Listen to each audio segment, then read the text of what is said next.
Welcome to Continue Mission Radio with Captain James McCormick. By veterans, for veterans. Guest hosts tonight are author Greg Meekin and Miss Val, our military radio gal. Continue Mission starts now. You got me headed to the left, headed to the right, headed back and forth, but baby, it's alright.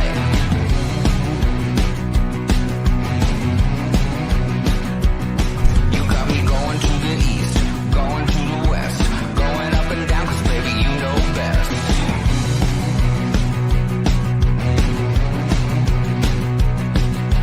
All day, all night, running around, I'm never gonna stop because you never settle down.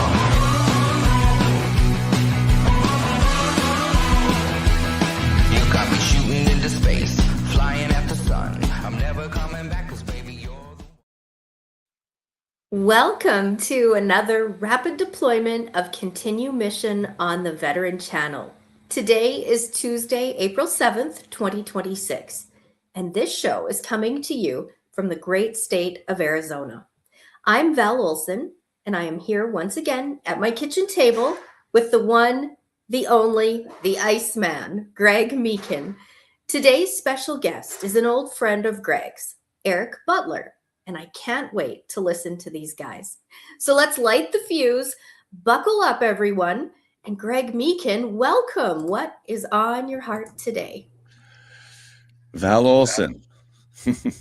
Val Olson. Miss Val, our military radio gal. What's on my heart today?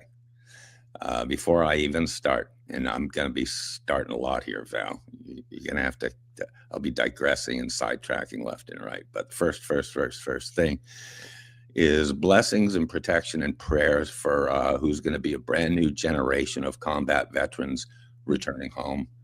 And that is in the Iran conflict.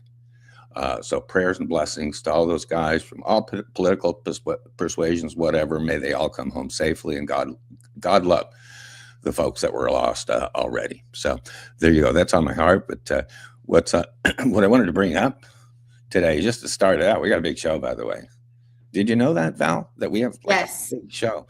The key is to pack as much as you can get into 59 minutes and see if you can do that, which I can't dream it gets to that point today, because we're just jammed with content. But what's on my mind, what's on my heart, and this is really to all the young people that are going to be listening. We're probably going to set a record today, Val, of young listeners. Okay, just saying that. Generationally, lots of Gen Zs going to be listening to this. But to all of you out there, especially younger salespeople, a deal requires 4 things. Okay, a deal requires 4 things. Number 1, a buyer who's ready to buy, a seller who's ready to sell, a product or service that's available, and then number 4, all importantly, is someone to pay for the whole thing. And if you don't have all 4, boy, you can't include the product or service. There's been a lot of supply chain issues these days. In the old days, there were Toyota Priuses, waiting list, hundreds waiting lists. So, but unless you have all 4, including who to pay for it, which is usually a bank or whatever, you don't have a deal. You don't have a deal. You have a conversation. So really wanted to share that. That could actually be a show for an entire day now. Well, and that's timeless. That's timeless advice. But, you know, that was one of my favorite points in your book. I think, just let me check, 173 in the manual. But isn't that timeless advice, regardless of what generation you're from? That's truly what it's all about. So great on you, Greg. That's wise advice. One thing I'm going to do, like, again, game time. Showtime is game time. 9 a.m. hard start. Usually it's Wednesdays. We did it to Tuesday here to accommodate double surgeries. Erik's got a surgery coming up. My next guest. I have a surgery coming up. So Tuesday was the day. That's what we do. And so we are on, it's called a rapid deployment. We can go live in under 7 minutes Val. We've Mhm. done it before nationally. You and I have been out broadcasting live on a Friday night to 200,000 live viewers, U.S. veterans, military veterans.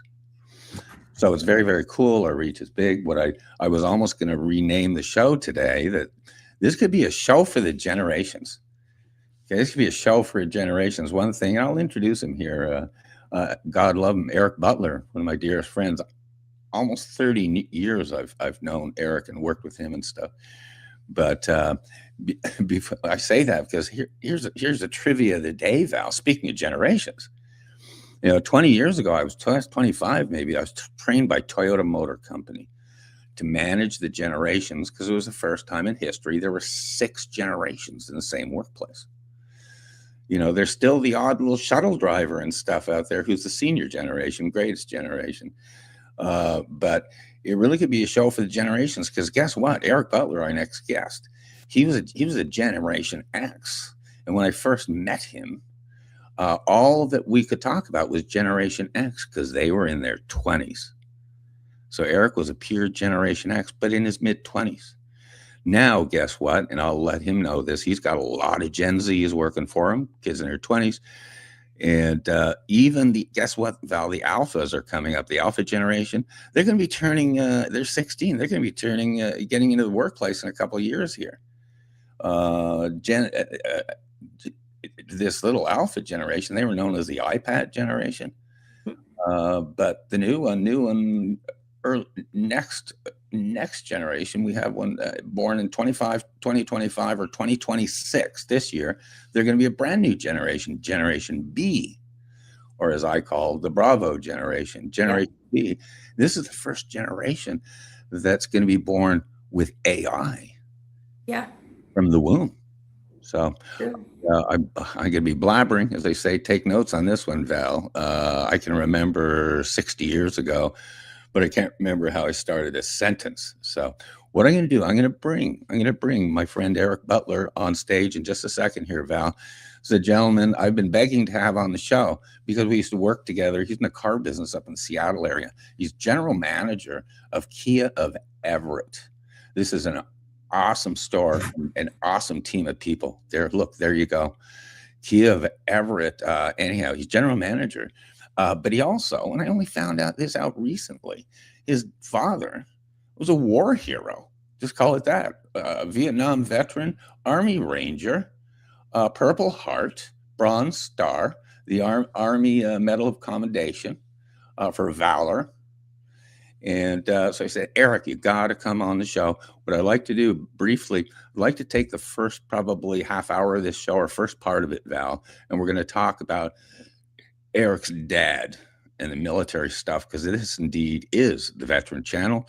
The show is Continue Mission, which is a radio show that has gone out over 10 years, over a decade, national show to military veterans. And we've, again, done that show. This is basically a continuation of that. So I'm going to bring my buddy Erik Butler up on stage here. Imagine that, Erik. I'm just hogging the mic here. Crazy. Look at you. Welcome, dude. Are you excited? You excited to be on? There's a real buzz going on in the Everett area about this show.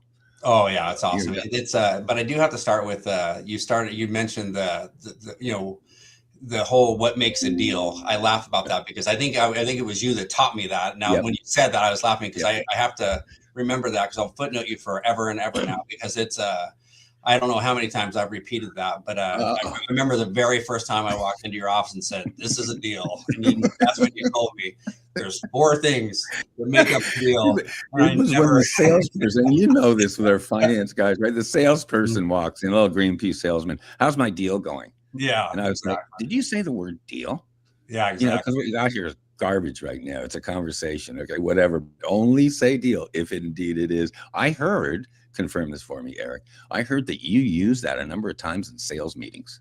Oh, absolutely. Yeah. I mean, there's that to me that's like gospel. That's gospel for me. I mean, I definitely, when somebody people, I love people eagerness. I got a deal. And I haven't really been on the desk for a while, but it's, and then that's where I'd always explain to them what a deal is, a buyer that wants to buy, a seller that wants to sell, a vehicle that they love and want to take home today. And obviously it's a bank. They'll put it all together for us, because without that, we don't get nothing. Yeah. Isn't that funny? We go straight to the car business. What I'm going to do, I'll be jumping branches, and I'll be going sidetracked and digressing all day long, because it's just fun. Erik, the first time we worked together, you were 25, 26. I was, yeah. When we started talking about that, I had to kind of go back, but that was that was kind of my first adventure into being a desk manager.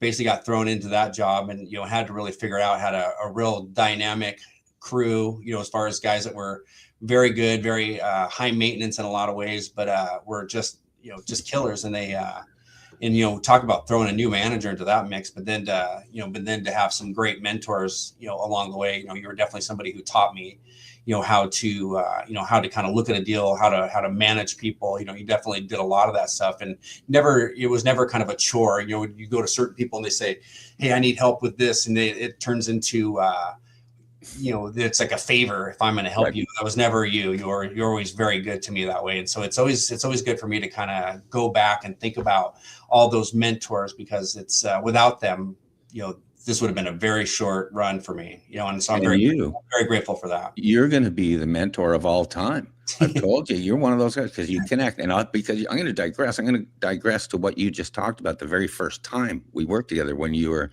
real young, it was your first little job. You were with the Mazda store. Yeah. Remember those days? Yeah. But I'll just talk about it right now. I'm going to get sidetracked. Yeah, no worries.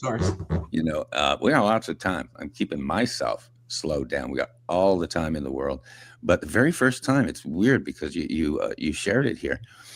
I always remember, like, the first time I met people. It's usually a spark. It's a whatever. And like I say, you'll be a guy, Erik, you're 55 now. Yep. 10, 20 years from now, you're still going to be having guys you mentored and trained calling you for your take on a deal, or for how their numbers were. I got kids now from decades ago. They're calling me and telling me how much they make now. Yeah, that's really cool. That's like one of the greatest things that, when you get that call or that note, hey, I want to thank you. I'm sitting here in my office in this beautiful dealership, or I'm in this business, and I'm very, having a lot of success. And then they take that success, and something that you taught them, something that you said, something that you did for them has turned into their formula for how they treat people, how they've grown themselves. And that to me is, I would give it all away. Just to have that, be a legacy for me. I'll tell you, the very first time that I met you, because I'm pinching myself seeing you on the screen here, that could you imagine back then looking and saying, hey, Greg and Erik, what they'll do? They'll be on a national broadcast, broadcasting around the world and just we're in our gifts, though. You're doing what your gift is, Erik. I'm doing what my gift is. Yep. The first time I met Erik Butler. So great. I was a finance manager in a really busy Ford store in Bremerton, Washington. And we had I call it a satellite store. That's like a redheaded stepchild, the little Mazda store down the street. It was too, boy, big time. Oh, and that's where you talked about attitude too. That Toyota taught us, if a guy comes to you with a deal, you say, that's the best part of my job. Let's go. Let's go. Yeah. But so I'm sitting there as a finance guy. I'm probably buried in 20 deals as usual. And then I see this kid kind of run into my office. And it turns out his name was Erik Butler. He introduced himself. He said, I'm Erik Butler. I'm the sales manager down at the Mazda store. And it was fun. We had this conversation because I said to myself really quickly, you'll love this, Erik. Tim Samuel loved, like a couple of weeks ago when we talk about the old days, but it's when you met. Because it takes you back. This is before you were married. This is before you had your kids. Right. You still had some hair left, that whole thing. Yeah. But you came in, I said to myself, because you came in with a file, and the file was completed, except for finance. And I mean, completed. Any finance guy out there, or sales manager, knows what most files are just a mess, garbage, loose ends, all that stuff. It was a completed deal. was a sales manager down at the Mazda store. He did the deal. He desked the deal. He closed the deal. He sent the deal over to the lender, Primus. You had these great little Mazda leases, Primus. Yeah. You get an approval, or you bring in this deal to me. You say, hey, I know you're busy, Greg. I know you're a real busy guy, but could you write this deal? It's like the customer's there, signing autographs in the green room, and you bring them in. I said, that's a first. First of all, who is this kid, Erik Butler? Because 25 was very young. It was a very young kid to me. 26, I think. Yeah. I said, who's this kid? Because number one, he's got his ducks in a row. He's got to file this complete. He's a 5-tool athlete, like you'd say in baseball. You do everything. But I said, well, this is just a young lion here. You were running fast, running hard. You were assertive, aggressive, and only at 26 years old. Yeah. And I can even go back to your Kinney Shoes days and stuff. But I said, wait a minute, here's a kid. And Erik, this is so cool. This is like 1998 or something. I said, here's a kid who's going places. I said the same about Tim Samuels, but because you did it all, but most importantly, you were a leader, dude. You were a team leader, your specialist. Your specialization was running a team, as I say, a great general manager, GSM, whatever, a great sports team manager can manage an island of misfit toys. All these different personalities. In NFL, you got all these $40 million a year guys and type A's, but that can bring them together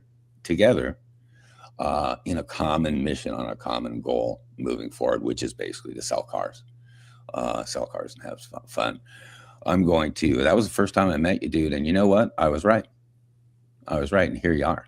I'm going to turn the mic over to you like a bunch here. Sure. Yeah, no worries. Just, chat up anything you want. Introduce yourself. Okay. It's called the Team A. Tell me about yourself. I'm really, really looking forward to our chat. We're on not even 20 minutes in, and we're going to pack this hour, and we'll see if it even goes further. So Erik Butler, introduce yourself.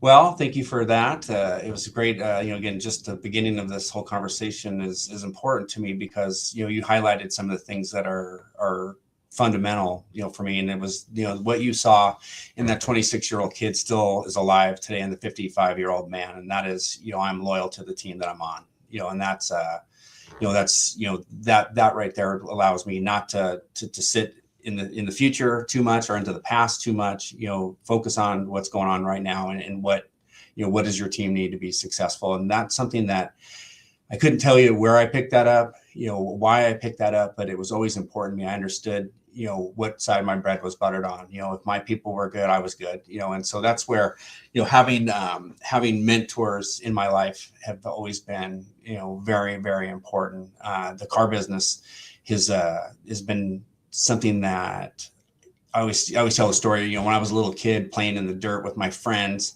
and my one friend wants to be a pilot and this one's an astronaut and that one's Batman. I wasn't sitting there in the dirt talking about, I'm going to be a car salesman one of these days. And I still don't even really know how it happened. I have a great story about how I started in the car business, but it's one of those paths that led me, to something, to getting a vehicle that took me to everything that I could possibly imagine. All my dreams, made them come true. Not the business itself, but what the business gave me. It gave me great knowledge of people, gave me great understanding of how to operate in tough situations. I've made tons of mistakes, but it brought me some amazing friendships, like yourself, brought me met my wife in the car business, gave me, a chance, for an average kid. I always introduce myself whenever I speak publicly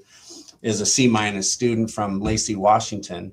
And it gave a C- student from Lacey, Washington, an ability to go out there and compete and win and help people and grow and do all these things and do it with a high level of intent. My intent has always been, take care of the people, that are counting on you, feel the weight, these people that, that are working here or working for me or have worked for me in the past have all have people. They all have people that are counting on them. They have people that are needing them to perform, needing them to be able to bring home, a paycheck or, a good attitude or whatever it is they need to bring home. It was always on me to make sure that happened. And I wore that, and I took that responsibility very, very seriously. And I still do, till the very last day, that I'm in this business. I will always show up, for my team. I will always show up, to make sure that they get everything that they possibly can, and that everybody just like me has an opportunity to win today, and to actually, it's almost like you're competing for a championship every single day. And that is, that has always been my drive, and my focus is obviously a lot different. It's not as much today as when we worked together. Then it was just, grinding it out, trying to get, figure out, who's going to buy a car today? Who can we call? Who can we get back in? All that stuff. Now I'm dealing with a lot of stuff where it's, it's almost like a politician's job. I'm dealing with the community, making sure that, Kia of Everett has a great face in this community, that we're helping people that can't help themselves. We're donating tons of money to charities, and we're raising that money by selling cars and selling service. And we're doing all of that, not because it's required or the owner wants, says we have to do that. We do it because we want to do that. We want to be a great contributor to the community that takes care of us. And that has been one of the greatest adventures I ever had. When I was given this opportunity, the general manager who I worked for, same company, different store, we were buying the store and this position was becoming available. He gave me the best advice. He says, as general manager, of Kia of Everett, that store will take on your personality. And that was probably one of the greatest challenges I've ever heard, because you have a little bit of fear, like, what if I have a terrible personality? Is my store going to be, like this horrible place? Nobody's going to be happy? Or, what do I need to do to make people really understand that, these principles that I just shared with you a few minutes ago are really going to come out, and this store is really going to represent me and represent my owner, who's an amazing, amazing person. I have two really amazing dealers that I work for, that treat me like I'm in their family, treat me like I'm an equal, and they trust me to lead their team. How do I make sure that my community sees that? And man, what a great run it's been. We've been open for just a little over 5 years as Kia of Everett, and it's just been the most, the biggest honor I've ever had a chance, to do anything, is to serve this community by taking care of them, when it comes to buying new Kias, used Kias, taking care of them in the service department. So that's kind of the basics there. I'm a married man. I got a beautiful wife, Sharon. We just celebrated 21 years the other day. Nice. Yeah. So, I mean, that's my number one. I have 4 beautiful kids. We have a blended family. I have a son, Devin, who's 30 now. I have a son, Kyler, who turns 30 on, Friday. He'll be 30 on Friday. My other daughter is Ashley. She's 26. She has a little boy, and she's married. She has a little boy, Bo, who's 2.5. And then I have my youngest daughter is Kira, who just graduated high school last June, but has been an IT person, worked as a student employee in the IT department for the school district that she went to school at, and has been gainfully employed in IT since she was 14 years old. So she's now working for a company that services the North Shore School District out in Redmond. And super brilliant, beautiful, powerful, just like her mom. But all my kids, all amazing. One of my sons, Kyler, works here with me he's a salesperson. And Kyler and Ashley are my stepkids, but we've all been together since they were very young. So I've never been one to, when they talk about their real dad, I kind of, well, what am I then if I'm not a real dad? You know what I mean? So that's but my family is obviously, my everything. So yeah, I think that's a pretty good introduction of myself. What do you think? So there you go. I just can't believe I'm pinching myself listening to this because this is all history, Mhm. of your development over the next, especially the last couple of decades. Yeah. Great teams. There's a different. You run a great team, and that's a total shout out to Kia of Everett. You're passionately sharing about that, and it all starts. I always say it starts at the top. It's leadership, and you're one of those guys. And your ownership group are fabulous, but it starts at the top. And indeed, your personality is reflected all the way down through the organization. So, like, kudos on you for that. Anything else, it's even specifically about the Kia store right now? I do want to get to your dad. Yeah. I want to talk about your dad. Yeah. I want to still talk maybe even a little more car business because, believe it or not, every military guy I know out there in the world, and every veteran I know in the world has got a car. That's all they ever want to talk to me about, their Kia of Everett. But take a minute, Eric. Just talk about your store, your team. Again, hats off to them. Everyone that I've kind of met and communicated with have been fabulous, and they do again reflect the passion and the leadership of their leader. Go ahead and chat about your store a little bit and your team, Eric. Sure, absolutely. I mean, again, Kia of Everett, Chris Brown and Shannon Harnish are the owners of are the owners of Kia of Everett. They run the Harnish Auto family, long-standing family out of the Puyallup area. That's where most of their stores are. We have 2 stores up here in Everett. We have Kia of Everett and Chevy of Everett. But their guiding principles, what drives them is taking care of their people. And when I went to work for them, and it'd be 8 years ago in August, I have never worked for a place and for anybody that really valued my opinion and really, took the ideas I had and actually put them into play. And I was the used car manager for that Subaru store that they own. And it was, I was just blown away by how my opinion really mattered. And, all these years of experience, was something that I felt like, was I had a lot to offer, but I was always somebody who knew what my place was on used car manager. I'll focus on used cars, but they wanted to know what I thought about the advertising, what I wanted to do, differently, and they always had this saying, I always loved the saying, we're willing to try something for 90 days and let's see how it goes. That was never the case for anybody else that I ever worked for, so that, that freedom has allowed me,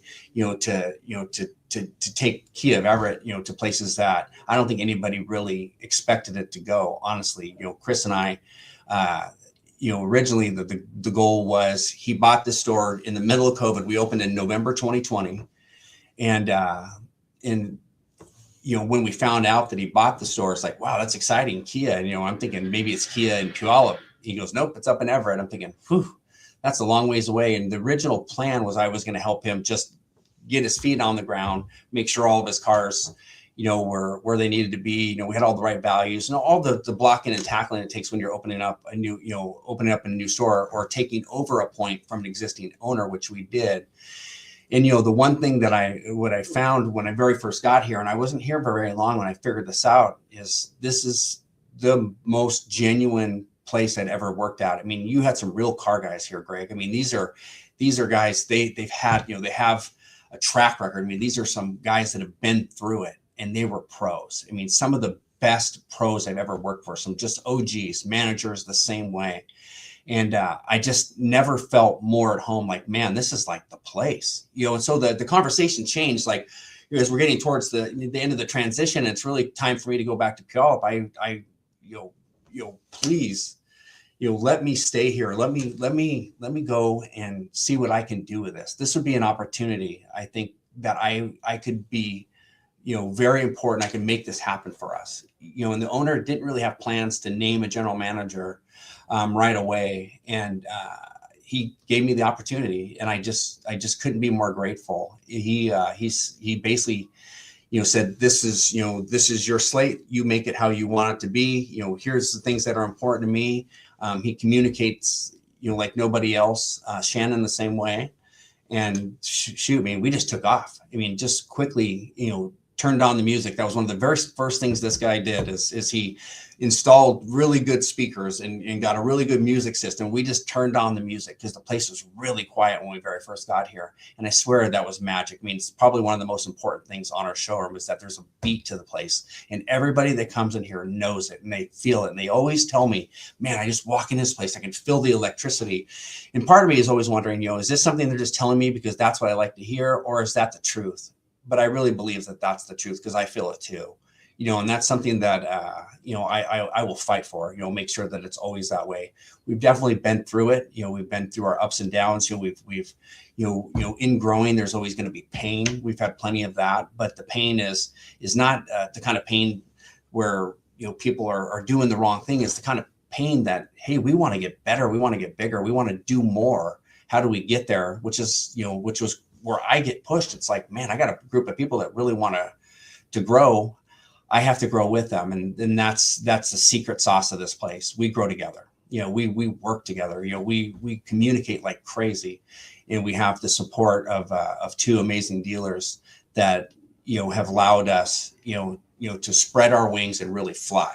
And that's an opportunity that I don't think a lot of people will ever get in this business. And that I feel like I did my time. I've worked, I've had, done plenty of hours. I know you were talking in your intro about how we need to talk about car wives. I'm with you. My wife's been there with me this whole time, for 21 and a half years, she's been with me, and, or 21 years she's been with me. And, there's been plenty of times I called her at 7:30. It looks like I'm getting out of here. I'll see you at 8, for dinner, and 10 o'clock. Hey, I'm sorry. We had a late deal. I'm sure your wife has heard that about a million times, especially being in finance, but she stuck with me, and, with her support and with the support of the dealer and all these great employees, Kia of Everett is really a special place. So, yeah, I mean, I have, an evolving team still. We're still growing our team, but I'm telling you, Greg, you are a guy who could appreciate these OGs, that I had here. I mean, we have some just amazing car guys, and that was really the secret sauce. And it was them that made me want to come, to work in Everett. That's amazing, dude. Boy, you're taking me back to, I don't know if it's the same now. The most underrated thing about car managers, just call them car managers, is how hard we worked. Yeah. Hardest working human beings I've ever seen. And honestly, and we were 7 day a week people. If you're in management, you're on call 7 days a week. I remember the 80-hour weeks. I remember working 21 straight days, bell to bell, as a finance guy, because you're covering for other people. As a matter of fact, fill me in real quick as far as the industry today. Again, I'm just fascinated with this. I got to get to your dad and stuff. Yeah. But do fill me in real quickly on just the business today, especially for you as a manager. Is it as crazy as it was in the old days as far as schedule and everything else? It is. I mean, but we work, the people that work for us now. It's different generation. I mean, you can't make people, work 7 days a week anymore. It's not how it is. At least not here. At least not in this company. It's not. And I talk to a lot of other dealers and general managers and stuff like that, and they really, there's really big there is a balance. Is there still long hours? Yes. I mean, is there still a lot of, is it still, can it get still super grindy? Absolutely. I mean, that's never going to change in this business. But I mean, there is a level of, of work, life, balance, that I see more today than I ever did, when me and you were together. There was, you were a slave to the business. If you wanted to make it, you worked. We used to talk about, what schedule am I on? It was the B schedule. Be here when we open, be here when we close, 7 days a week. And that just doesn't work anymore. We have people that that would rather spend time with their family than sacrifice their whole lives to their jobs. But those people have a great amount of value, because when they're here, man, they are just so on it. And I've learned to support the younger generation. You talked about I'm Gen X and Gen Zs and millennials and all this stuff. And I hear a lot of people that have been in the business as long as I have talk very poorly about people like that. And it's just it's such a they're missing the boat so bad, because these millennials, these kids, if they feel like they're a part of something, they feel like they're a part of a team, they feel like they're part of the vision of the store, they will knock down walls to make sure that you are accomplishing what it is that you're trying to accomplish as a company. And I have had some of the most amazing experiences, training these guys, because man, they're smart. They understand technology. They know so much more than somebody like myself knows, and they teach me. And I learn from them every single day. And it's just you kind of live vicariously through them and all that they know and all that they're learning. And it's so fun to watch them, click into, wow, if I do what you said and I go out and say that to the customer, they're going to actually want to buy the car from me, and they're going to send all their friends and family to me. And now I'm going to figure out a way to take that to the next level. I'm going to add it to my social media. I'm going to go and I'm going to go viral on TikTok. The stuff that these guys are doing these days and gals are doing is so incredible. Right. And it's just, the business is, honestly, for me, and I can say this, without any hesitation, this business is so much more fun right now, than it ever has been, and it's because of the people, it's because of the people that work with me and that I get to work with is just some really dynamic people. So I think that you were somebody to me, kind of like how I feel like I am to a lot of them, today, that I'm open, I've been in the business for a long time, but I'm not going to discount the fact that they haven't. I'm never going to hold that against them. I'm just going to make sure that they see, everything that this business has done for me. But yeah, I mean, there's a lot, but it's a lot of fun. It's a lot of fun. What warms my heart is it seems like this generation under leaders like you have found life balance. Balance. Hello, work hard every weekend with your kids, whatever, but life balance. And that was unattainable. And again, I don't want to say in my day or the old days, it's important for all generations to learn and glean from each other. Like you're saying, you're learning so much from the younger generation. Side note, Sheriff Mark Lamb, when I had an interview with him, and this is about 4 years ago, Eric, Sheriff Mark Lamb, because we were talking to generations, and he said the most underrated generations in the world are the younger generations, because many people label them. And he said, for example, millennials.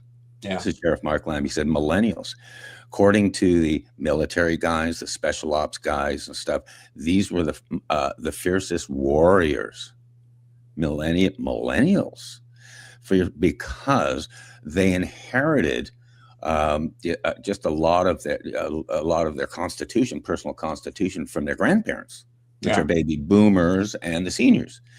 But they knew technology. And so Mark Lamb said, don't write off millennials, in this case, Gen Zs. You guys are rock stars, okay? Rock stars, but learn and listen to and also glean from the Erik Butlers, the Greg Meekins, the Val Olsons, my favorite Generation X female. But I'm going to let, as a matter of fact, I'm going to get to your dad here. Okay. Yeah, I'm going to let Val take and single screen here, Val, just let folks know where they are, the Veteran Channel, blah, blah, quick little summary as you do. Eric and I can sit back and sign autographs for a few minutes, but just catch us up a little bit. And then we're going to talk about Eric's dad. Can I just run real quick since Val's on here? I was going to go Seahawks. I heard that she's a big Seahawks fan, so I want to at least throw on my Seahawks hat for you, Val. Bless you, man. Oh, Eric too. Check this out.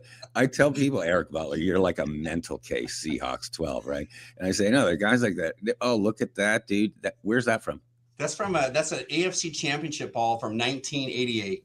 Nice. Like there's some dirt on that ball. That's how it came. I don't know where it must have been pre-used or something like that. But it came in a box. But yeah, somebody gave me that as a gift. But yeah, I heard that you're a huge fan, Val. So I want to show my support for you and my beautiful Seahawks. Thank you. My Super Bowl champion Seahawks. My 2-time Super Bowl champion Seahawks. Eric, you're like hardcore. You have season tickets and stuff. You're down there. You paint your face and stuff. You got Gary Creek painting his face. All you guys, man, hardcore. And like that photo indicated, which is before, while I still had hair, and a Seahawks 12 jersey. I was at 12 before it was cool, man. Yeah. In 1983, what were you, about a year and a half old or something? Yeah, something like that. So, now take it away for a minute or so. Yeah. Give us a break. We'll sit back. I'm going to take a break and just. All right. Well, just like that, I'm going to do a little house cleaning around here. We so appreciate you watching, and I just want to let you know where you can find us, which is on Roku, Apple TV, Amazon Fire, and of course, Greg Beacon's YouTube and Facebook pages, and dozens of other platforms. Continue Mission is produced by veterans for veterans. And remember, everyone, we are actively recruiting, of course. So you can always drop us a line. We love to hear feedback on what you love about the show, maybe some upcoming guests. You have some recommendations. We are live and interactive. For those of you just joining us now, I want to just give a brief summary. I am so enjoying today's show because we're talking about values. We're talking about inspiration. We're talking about work-life balance.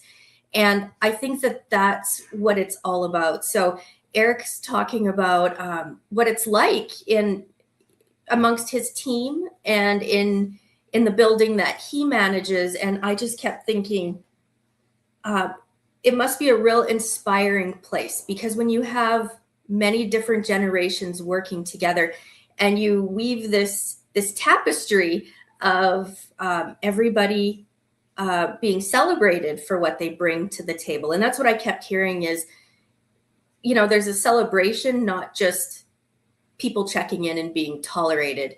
And I think when you find that balance, it is magical. It really, truly is. And it takes some key things. Now, I do have a question for Erik, because he's talking about the OGs. So I don't know what the OGs are, but I'm curious to know. And I love how you describe the secret sauce, because there truly is a secret sauce. I believe that professionally, personally, and when you find it, you just know. So I want to bring Erik back on the stage here, and just if you can elaborate a little bit more on the OGs. Well, OGs, I'm going to really sound like an old guy here, but OGs is original gangsters, I think is what OG stands for. But but I mean, OGs denotes basically guys have been in the business for a long time. This business is, in the way that the car business is famous for, changing a ton. Technology and stuff like that has really changed how we do things, and at the same time, not changing at all. I mean, the way that a car sale happens, you start off with a meet and greet, and you work your way through the system, work your way through the process after that. And car guys are very anti-change, and it's kind of funny. So OGs are those kind of people, right? And as much as I qualify to be an OG, I've understood, that this business is changing, the customers are changing, the way people want to buy cars is changing, and we have to not. People don't need to meet us where we're at. We need to meet them where they are at, and that's the big change. But that's controversial when you get into rooms of car dealers. They don't like that. They don't like to hear change. They don't want to hear about AI. They don't want to hear about transparency in some cases. The really truly successful car dealers today and business people today, not just car business, but business people, have adopted those philosophies. Meet people where they're at. Be transparent. Don't try to evade or avoid anything. Be honest and just show people who you are. And I believe that people can still judge character. And I believe that people know who you are when they meet you. And I think first impressions are very, very important, that you make a great one, because you only get that one shot. So, but yeah, that's what OGs, and that's kind of the philosophy there. I love it. What a cool story. Greg and I have a saying around here, wake up in kindergarten, but before you know it, you're in grade 1. And so I always ask questions. I love to go granular on details and just really understand from our guest's perspective. So you also talked about the younger generation coming up in AI, and using a blend of all the generations working together. So can we talk a little bit about that vision and how you've been able to bring it full circle, utilizing everybody? Yeah, I mean, it's just accepting, the unfortunate part is not just in the car business, but in the world that we live in, that there's just people they're going to hold people down because of, their age, because of who they are, because of where they come from. There's a lot of reasons why people get held down. Everybody has value. Everybody can bring something to the table. Where I always felt that that the pages that I read from are, if somebody wouldn't have given me a chance, if somebody wouldn't have given me an opportunity, there's a lot of stuff that I would have never been able to pull off. There's so many things that I would have missed out on if somebody just wouldn't have just given me that shot, and a shot is earned, but there's a lot of luck involved in the world that we live in success, in personal lives and in business lives and stuff like that. So I look at every single person as somebody who has something to offer. I'm looking for, what can they bring to the table? Not to benefit me necessarily, but to benefit themselves. Where's their secret sauce? How can we help them see how great, or what potential they have? And people just don't get that nearly enough. And our world needs that right now. We need to be talking about the wins, more than we ever need to be talking about the losses, and that's where I love what you guys do. And I love the fact that we get to talk about, somebody like my dad today, because that was a guy, that, we're going to talk about him being this total, I don't know if I could say badass or not, but he's a badass, when it came to being, a young soldier in Vietnam. But, he led his life with kindness. He had a great, attitude when it came to, how to live your life. He was, the model, for me of who I am, so that's why I'm so excited, that you guys celebrate veterans, that you guys give people a chance to talk about their service. In my case, talk about my dad's service. Well, I'm excited. I'm going to bring Greg back on stage here, but so I feel like authenticity is truly the real currency, and it's never going to expire. And so we each carry our own brand of that. And I can see that and feel that today in talking to you. So it's very cool. I hope to visit your dealership someday just to absorb what's going on there. You just have a value. You find value in people, and that's what we do around here too on the Veteran Channel. So Greg, I'll hand the mic back to you. Very cool. This is so fun. This is so cool. I'm going to want to go straight to your dad. You brought him up. Yeah. It was such news to me as far as what his service was. You kind of know people maybe over the course of 3 decades, but you really don't know anyone. And that's why I love show prep and radio. I love it because you'll learn stuff about, your guests that you would have never known. Take a minute before we do any photos or anything, because I'm going to put up a little bit of a slideshow, a little bit. Just take as much as you want, 2-3 minutes, 5 minutes, whatever, and just talk about your dad and what just the whole thing. Go ahead, Erik. Yeah, my dad, Bill Butler, is. I always like to tell before we talk about the veteran part, but my dad was a furniture guy his whole life, salesman. That's where I learned how to kind of sell was kind of watching him, and and my dad was not a natural. He started selling. His very first job selling was we lived in Southern California. I was a little kid. He used to build these wall plaques, like total 70s type wall plaques, where you'd stain them and burn them and all that stuff, and these big gaudy things that hang up on your wall in your house. And he would take those he'd build them all week long, and then on Saturdays we'd take them to a swap meet in Saugus, California, and we'd sell them. And he always used to tell a story when he very first started selling, how him and my mom would hide in the truck and just kind of basically wait for somebody to come up and offer them money to buy stuff. And he realized that he had to get out in front and actually talk to people and explain to them what these were and where to put them and how to hang them. And next thing you know, he's selling the heck out of these things, and he turns, we move up to Washington State, and he gets into the furniture business, and he was affectionately known as the dude, right? My dad is the dude. I know there's the Big Lebowski, the dude, and that's not where he gets it from. My dad was affectionately known in the furniture world as the dude. And the reason why he was known as the dude is because that's what he would call everybody, including me. I'd call my dad and be like, "Hey Dad, how's it going?" And he goes, "What's going on, dude?" And he would do that with everybody. So, I mean, as much as it made me feel great that he said that to me, that he was affectionately known as the dude, but he definitely had a way of raising a family. He was very, go experience life, go try things. He never said no. There's nothing, there's not any real non-negotiables or lines in the sand. The only thing that he never allowed me to have was a motorcycle, because he rode a motorcycle in downtown LA and almost got killed about 50 times. And so he says, I don't really want you driving a motorcycle. If you want to buy a motorcycle, when you're old enough to buy one with your own money, you can have one, which I've still never owned one. So he pressed that on me, but he was, probably one of the smartest guys, sitting around the table, and just discussing life, discussing strategy, even as, even later in life, as I, started to get into business, got into the car business, talked about the trials and tribulations, the wins, the losses, everything.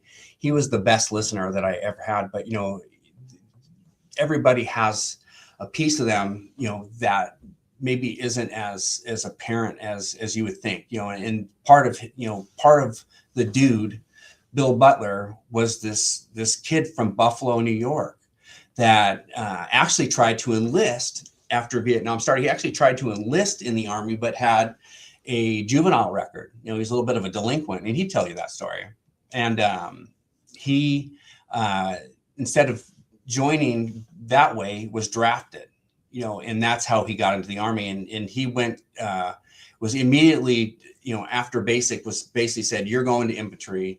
That's really where they saw value for him, and didn't really have a choice, and I see these pictures of him, as a young soldier, and you read these stories about some of the things that he did in Vietnam, and then here's some of the stories, talking to my mom, when she was still around, about, how he was when he was younger, and, some of the effects that the war had on him. You never really saw that, in him, as I was growing up. He hid that pretty good.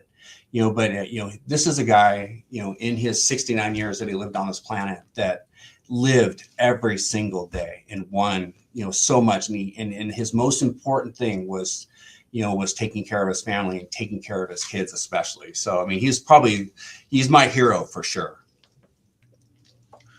Well, let's do the guys in me. I'm learning stuff even as I go. This is a beauty. Yeah. Val, can you pop up? Let's do a little bit of a few photos here. Logistically, you had sent over a file, Eric, and we're not going to be able to logistically do a lot. But if you can stroll down, that's your dad's DD-214. Yeah. Yep. So we got that. Scroll down, Val.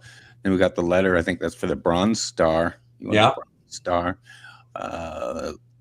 Letter for the American military. What? I forget.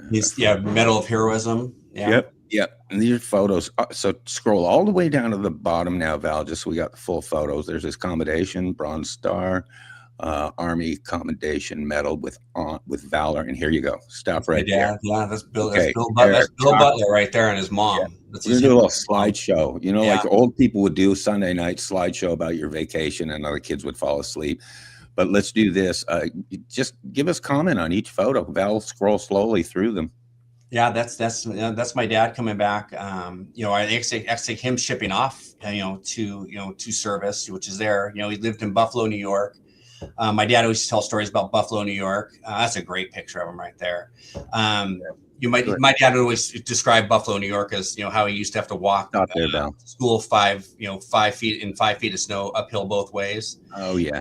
He hated Buffalo, New York. Buffalo. Yeah. Oh my God. He hated Buffalo, New York. But when I first looked at that photo, I'm saying that's Erik Butler right there. Were you a little bit of a mini me for him? But he looked look at how old was he in that photo, Eric?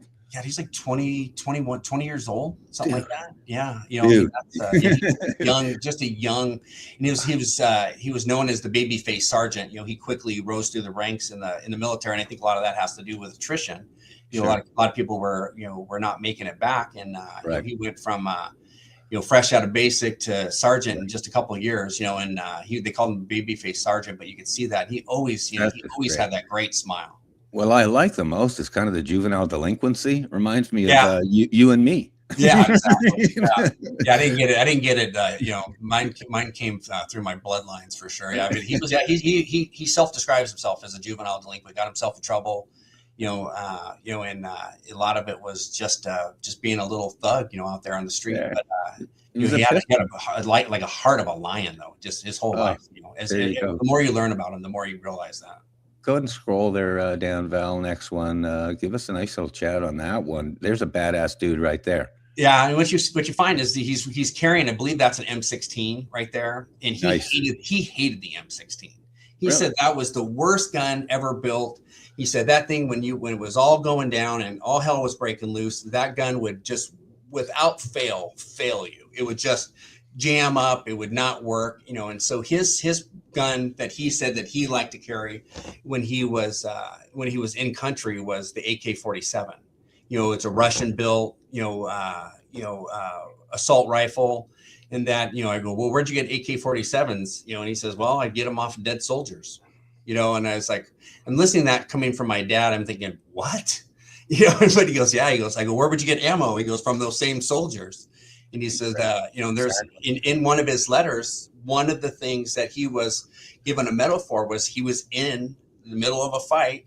His gun jammed, his M16 jammed. He ended up having to put himself in harm's way to go and get another gun to come back to take out the enemy. I'm thinking, this is my dad. This is the dude. My dude is doing stuff like this. This is stuff that you would see like on a movie like Rambo or something like American. That. Crazy. Dude, that's so American. I watched a war movie the other night that was like Norway, the Norway army, and then the Nazis were going to be coming in and occupying. And dude, those Norwegians, they just surrendered without firing a shot. So, but not in America, man. We leave no one behind. Okay, we leave no one behind. Go to the next photo, Val. This is great stuff. I'm loving this, Eric. Here we go.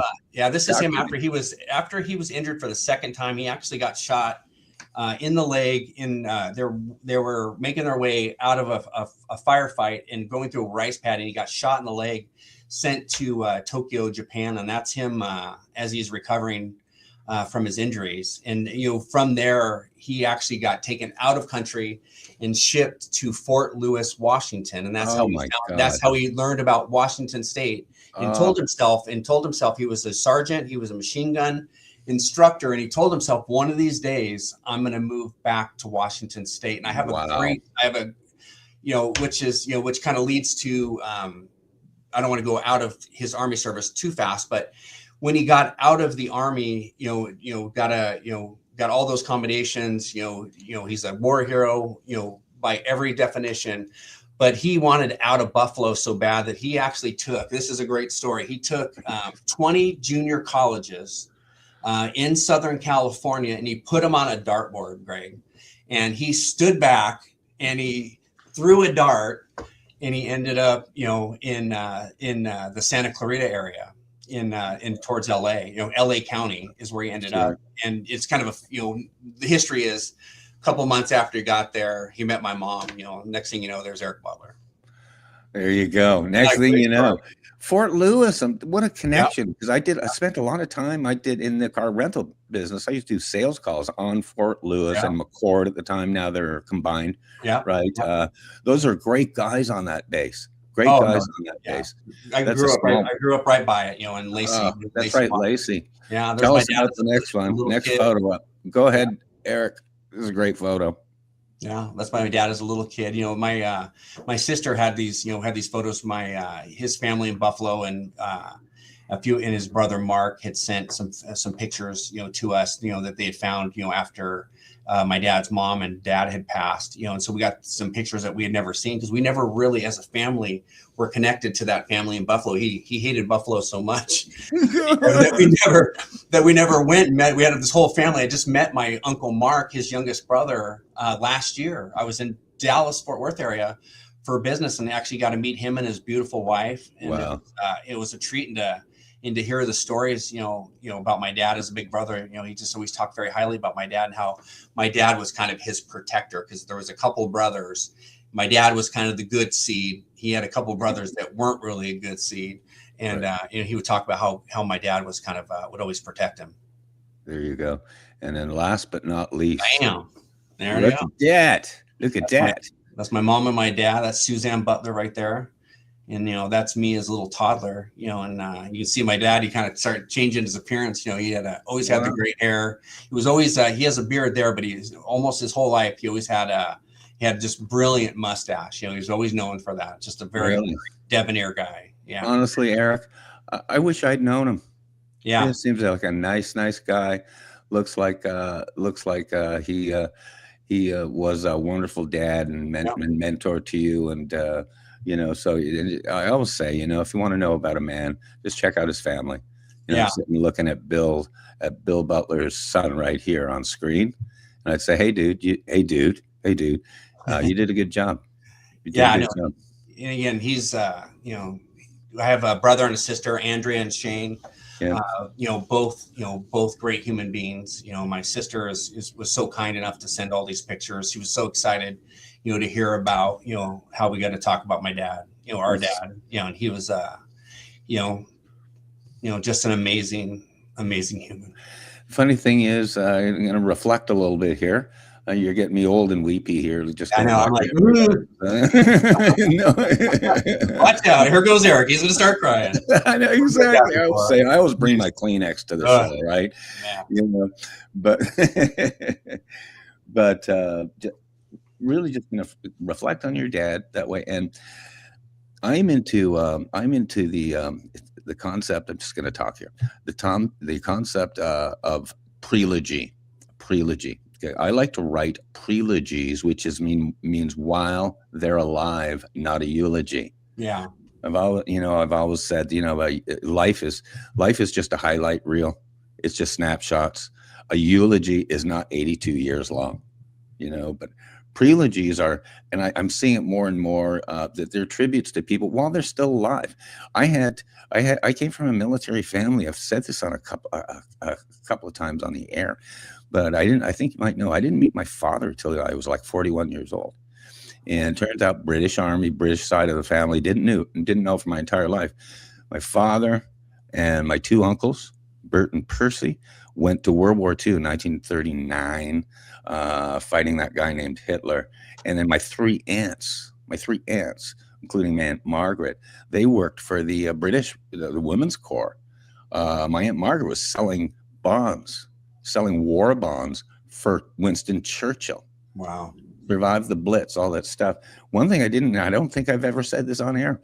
My uncle Bert, who actually relocated down to Australia. There's an entire generation of Meekins on Australia because he relocated down there in the mid 50s.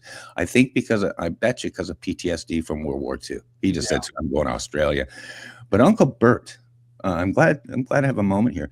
Uncle Bert fought for 5 years against the Nazis. He was in Italy. He spent most of his time in Italy, and he was captured.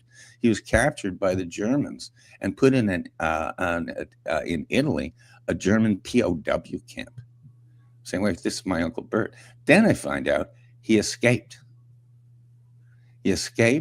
And then I find out, and I confirm this, he walked from Italy to Switzerland, Erik, with no shoes. I confirm this I'm saying, oh my God, if I had 5 minutes now to be able to talk to Uncle Bert, it'd be worth $1 million. So if there's any gift for you today, Erik, any gift for you, it's that you got this time to talk about your dad. Yeah, totally. And he was and I've been blessed, he came from, his dad was a veteran, he was obviously a veteran. He was very proud of that. I'm very proud, that he was somebody that we went to the VA, when he was fighting his cancer and stuff like that. And they were so good to him, and it was just the service and the honor that they paid him, was incredible. I mean, it was good to see him be a proud veteran. He's always, he just didn't wear that on his sleeve. He wasn't one of these guys that walked around with a Vietnam hat or a jacket or anything like that. And there's nothing wrong with that, but that's just that he was a father. He was, he was a great friend to so many, and he was just the dude. I mean, he was the dude, and it was, and it's there's no better way to describe him, but he had that, there's obviously, like you talked about your uncle and, walking from Italy to Switzerland, and you're dropping this inner city kid from Buffalo, New York into the jungles of Vietnam. Yeah. And he was a war hero. He did stuff that, none of us know what we're capable of until we're put in these situations, and he did so many amazing things, and you read these letters from these generals and you're just like, who is this person? But I mean, that's, he did what he had to do, and, but when it came time to, how he was going to live his life, he was always a proud veteran. He obviously came back and he struggled. My mom would tell stories. We were, when I was a little kid, we went to the redwood forest and we're walking around, and my dad was in this redwood forest for about 20 minutes, and he broke out into a cold sweat and had to get the heck out of there. Sure. And she always attributed that to, like what we know as today as PTSD.